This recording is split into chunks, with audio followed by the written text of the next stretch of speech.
Welcome to my YouTube channel. Myself Pavan Kumar. Today topic ఏంటంటే, ఒక engineering చదువుతున్న స్టూడెంట్కి ఆబ్వియస్లీ మన కంటెంట్ అంతా first of all engineering student మీదే ఉంటుంది. ఎందుకంటే ఆల్రెడీ దాంట్లో ఎక్స్పీరియన్స్ చేసిన వాళ్ళే దాని గురించి చెప్పగలుగుతారు. సో నాకు కొంచెం అందులో చెప్తున్నా ఏంటంటే, మెయిన్గా ఇంజనీరింగ్ చదువుతున్న స్టూడెంట్కి ఏముండాలి? ఫస్ట్ ఆఫ్ ఆల్ అసలుకి ఇంజనీరింగ్ స్టూడెంట్ క్వాలిఫికేషన్ వెళ్తా. ఫస్ట్ ఆఫ్ ఆల్ అది తెలుసుకో. ఇంకేది ఇది నువ్వు ఫస్ట్ ఇయర్ కానీ సెకండ్ ఇయర్ కానీ చూస్తున్నావు అంటే అట్లీస్ట్ ఫైనల్ ఇయర్లో చదువుతున్నా పర్లేదు. బట్ డెఫినెట్లీగా ఒక ఇంజనీరింగ్ చదువుతున్న స్టూడెంట్కి మెయిన్గా ఉండాల్సిన లక్షణాలు కాదు, ఒక క్వాలిటీ. ఆ క్వాలిటీ నువ్వు నేర్చుకో చెప్తున్నామా. డెఫినెట్లీ అది ఎవరైనా కానీ. ఫస్ట్ ఆఫ్ ఆల్ ఎంతమంది తెలుసు engineering first of all main qualification అనేది అదేంటంటే ఏం లేదు, నీలో ఉన్న ఫియర్ అనేది ఏదైతే ఉందో చూసావా. అంటే నిన్ను సపోజ్ బోర్డు మీదకి వచ్చేసి రాయమో అని చెప్పడం కానీ, ఫ్యాకల్టీ చెప్పి ఏదన్నా ఒక స్టేజ్ పర్ఫార్మెన్స్ ఇవ్వమంటే కానీ, అందులో నువ్వు ఎంతమంది తెలుస్తారు చెప్పు? ఒక క్లాస్లో ఎంతమంది స్టేజ్ పర్ఫార్మెన్స్ ఇవ్వగలుగుతారు? అట్లీస్ట్ ఒక 10 మెంబర్స్ తినేస్తారా? అంతెందుకు మా బ్యాచ్ చూసుకుంటే మోస్ట్ ఆఫ్ ది ఒక గ్రేట్ 2 or 3 పీపుల్స్ అంతే. అది కూడా ఓకే బెటరే, వాళ్ళైనా కానీ నిలుస్తున్నారు. బట్ ఇంజనీరింగ్ స్టూడెంట్ అంటేనే నలుగురికి చెప్పే విధంగా ఉండాలి. అసలు ఏంటి ఇంజనీరింగ్ అనేది తెలుసుకోవాలి కదా. First of all main qualification. నీకు ఫియర్ లేని ఎవడైనా కానీ వాడు definitely eligible in any interview. ఎందుకంటే నేను డైరెక్ట్ ఇంటర్వ్యూకి ఎందుకు చెప్తున్నానంటే, నువ్వు ఏదైతే చేస్తున్నావు రాంగ్ స్టెప్, అదే నీ ఫియర్ పోగొట్టుకోకుండా ఉండడం. నువ్వు 4 years ఉంటావు అంటే నీకు ఈ బీటెక్ అనేది నీకు స్టార్టింగ్ స్టడీస్ కాదు, నీకు 1 నుంచి 10th వరకు ఓకే. అదంటే ఏంటంటే కొంచెం అంటే మిడిల్ ఏజ్, చిన్న ఏజ్ కాబట్టి ఓకే ఫియర్ ఉండడం కామన్. బట్ చాలా మందికి ఆ ఏజ్లోని ఫియర్ పోగొట్టుకుంటారు. బట్ ఇంటర్మీడియట్కి వచ్చేసరికి కొంతమందికి చెప్పలేము, వాళ్ళు బాయ్స్ హాస్టల్స్ కానీ సంథింగ్ వగేరే ఇందులో జాయిన్ అవుతుంటారు. అండ్ అట్లీస్ట్ ఫైనల్గా బీటెక్ వచ్చినప్పుడైనా కానీ నువ్వు ఫియర్ పోగొట్టుకుంటేనే నువ్వు గెట్ ఆన్ అవ్వగలుగుతావు. ఫస్ట్ ఆఫ్ ఆల్ నువ్వు అంటే ఏదో నువ్వు పులిహోర రాజు అయిపోమని కాదు, ఒక ఫియర్ పోగొట్టుకున్నావు అంటే ఎవరిదైనా కానీ ఈజీగా మూవ్ ఆన్ అవ్వగలుగుతావు.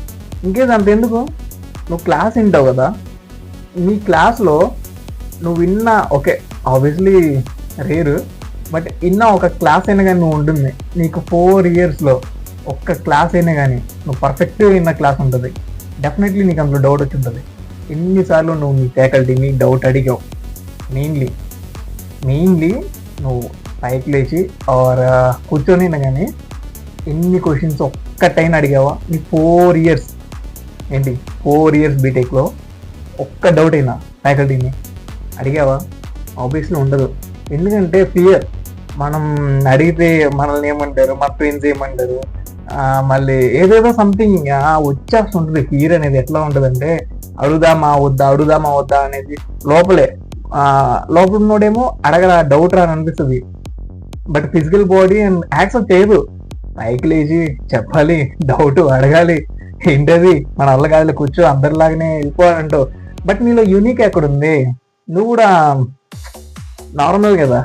ఒక ఇంజనీరింగ్ అంటే ఏదో 4 years కాలేజీలు గడిపేద్దాం, ఫ్రెండ్స్ తిరుగుదాం. బట్ బయట తిరిగే ఏదైతే ఫియర్ ఉంటుందో అప్పుడు ఫియర్ ఉండదు. ఎందుకంటే ఇప్పుడు ఈ సపోజ్ ఒక క్లాస్ రూమ్లో డౌట్ అడగాలంటే అందరు నేను పాయింట్అవుట్ చేస్తారని నీ యొక్క ఫీలింగ్ అది. ఫస్ట్ ఆఫ్ ఆల్ నేను పాయింట్అవుట్ చేస్తున్నారంటే నువ్వు కరెక్ట్ వేలో వెళ్తున్నావు అని, ఓకేనా? నిన్ను అబ్జర్వ్ చేస్తున్నారు, నిన్ను ఒక రోల్ మోడల్గా ఒక ఇన్స్పైర్ తీసుకుంటున్నారు. ఎందుకంటే ఇంత మందని చెప్తున్నావు. ఎందుకంటే ఆబ్వియస్లీ అందరూ అలానే ఉంటారు, రేర్గా ఉంటారు, ఒకళ్ళు ఇద్దరు. నా 10th క్లాస్లో అనుకుంటా, ఓకే ఆ టాపిక్ తర్వాత చెప్తాం. రేర్గా ఈ మందలో అనేది సారీ ఎవరన్నా హట్ అయితే, ఈ క్లాస్ రూమ్లో ఏదైతే ఉందో ఆ క్లాస్ రూమ్లో మెయిన్గా బై లక్ అది ఎవరన్నా క్వశ్చన్స్ అడిగితే ఏంటంటే వాళ్ళందరూ నిన్నే చూస్తారు. వీళ్ళెవరికి తెలియదు మళ్ళీ, ఓకేనా? అక్కడ ఏంటంటే ఓకే ఏదో అడుగుతున్నాడు, ఓకే కరెక్టే బాగానే అడుగుతున్నాడు అని చెప్పేసి వాళ్ళు నేను ఇంకా హైలైట్ చేస్తున్నాడు. బట్ నువ్వు అదేమనుకుంటున్నావు, నేను పాయింట్అవుట్ చేస్తున్నాడు అనుకుంటున్నావు, ఓకేనా? దాన్ని నువ్వు పోగొట్టుకోవాలి. ఆ ఫియర్ అనేది నువ్వు ఆ ఫియర్ పోగొట్టుకొని నీకు వచ్చిన డౌట్ని ఫ్యాకల్టీ ముందు అడిగావు. మిగతా వాళ్ళందరూ ఏమని ఉంటారు తెలుసా, ఓ కరెక్టే కదా, ఇది కూడా కరెక్టే కదా, ఓకే ఈ పర్సన్ దగ్గర నాలెడ్జ్ గెయిన్ చేసుకోవచ్చు, ఓకే ఫ్రెండ్షిప్ చేస్తే మనకు వాల్యుబుల్ థింగ్ ఉంటుంది, ఒక వాల్యూ ఉంటుంది ఈ పర్సన్ తో మనం ఫ్రెండ్షిప్ చేస్తే అని అనుకుంటది. బట్ ఈ లెగిద్దాం అనుకునే పర్సన్ థాట్ ఎలా ఉంటది, నేను లెగిస్తే నన్నే అంత పాయింట్ అవుట్ చేస్తారు, నన్నే చూస్తారు, ఇది గ్యాంగ్ డౌట్స్ వచ్చాయి, నువ్వు గ్రేట్, నీకు డౌట్ వచ్చి నువ్వు ఏంలా ఒక్కసారి హ్యాండ్ రైట్ చేసి లెగిసి ఒక్క డౌట్ అడిగి చూడు, ఆ తర్వాత నీ లైఫ్ ఎలా ఉంటుందంటే ఇంకా ఉండదు. నీకు అర్థమైపోద్ది, నీకు ఒక మైండ్ సెట్ అనేది ఒకటి క్రియేట్ అయిపోద్ది. ఓకే డౌట్ అడిగితే ఏంటంటే నీకు ఆ డౌట్ అనేది సాల్వ్ చేసుకున్నావు అనుకో, అందులో వచ్చే హ్యాపీనెస్ ఫీలింగ్, నువ్వు న్యాయం చేస్తున్నావు అంటే ఎలా అంటే ఓకేలే అదే న్యాయం చేస్తున్నావు అనే ఒక సాటిస్ఫాక్షన్ ఇది ఉంటుంది చూసావా, ఆ రోజు డెఫినెట్లీ ఆ సాటిస్ఫాక్షన్ నీకు ఎప్పుడు రాదు. ఇంకా ఆ తర్వాత నీ లైఫ్ అంతా చేంజ్ అయిపోద్ది, అది మాత్రం డెఫినెట్లీ చెప్తున్నా. First of all mainly BTech student, engineering స్టూడెంట్కి మెయిన్ క్వాలిఫికేషన్ ఎవడైతే ఫియర్ పోగొట్టుకొని ఓకే ఏదన్నా పర్ఫార్మెన్స్ కానీ ఏదైనా స్టేజ్ ఇవ్వగలుగుతాడో, స్టేజ్ మీటింగ్ కానీ డెఫినెట్లీ వాడు సక్సెస్ అవుతాడు. ఎందుకంటే ఇదంతా డిపెండ్ అయింది ఇక్కడ, దానికి ఎగ్జాంపుల్ చెప్పాలంటే చాలా ఉన్నాయి. బట్ ఏంటంటే ఇక్కడ నీ చుట్టుపక్కల అంతా నిన్ను లీడర్ అనుకుంటాడు. ఫస్ట్ ఆఫ్ ఆల్ నువ్వు లీడర్ అవుతావు, బట్ ఆ లీడర్ ఎప్పుడు అవుతావు అంటే నువ్వు ఈ డౌట్ని పర్ఫెక్ట్గా అక్కడ ఎగ్జిక్యూట్ చేసి, ఇంకేది నీకు ఏదైనా కానీ డౌట్ వచ్చి ఫ్యాకల్టీతో నువ్వు ఇంటరాక్ట్ అయ్యావంటే ఆ ఫ్యాకల్టీకి నీ మీద ఒక మంచి ఇంప్రెషన్ వస్తుంది. ఓకే ఫస్ట్ ఆఫ్ ఆల్ ఇంతమందిలో కాదు ఈ పర్సన్ యూనిక్గా ఉన్నాడు అంటే డౌట్స్ వస్తున్నాయి, ఓకే ఈ పర్సన్కి మనం ఎంతో కొంత న్యాయం చేయాలి, అప్పుడు ఫోకస్ చేస్తారు నీ మీద. అండ్ ఎంటైర్ నీ క్లాస్ మొత్తం మీద కూడా కేవలం నీ వల్ల ఫోకస్ పడుతుంది. ఓకే ఇంకా చెప్పుకుంటారు పలానా బ్యాచ్, ఓకే ఆ బ్యాచ్లో ఈ పర్సన్ ఉండేవాడు, ఈ పర్సన్కి వచ్చి డౌట్ వల్ల ఎంటైర్ క్లాస్ రూమ్ మొత్తం డెవలప్ అయిపోయింది. ఏమో అవ్వచ్చు కదా, ఎలా అవ్వదని అనుకుంటావు? First of all negative thinking అనేది మార్చి. నెగిటివ్ థింకింగ్ అంటే ఆబ్వియస్లీ ఎడ్యుకేషన్ లేని పర్సన్స్ ఉంటుంది, ఎందుకంటే వాళ్ళకి మోటివేషన్ చేసే వాళ్ళు ఉండరు. ఓకే నువ్వే మోటివేట్ చేయాలి, ఎందుకంటే నువ్వు ఒక ఎడ్యుకేటెడ్ పర్సన్వి. అది నువ్వే ఎడ్యుకేటెడ్ పర్సన్వి ఇలా డిమోటివేషన్లో నీకు నువ్వే డిగ్రేడ్ చేసుకుంటే ఇంకా ఎవడు బాగుపడతాడు? చూసావా అదర్ కంట్రీస్కి మనకి డిఫరెన్స్.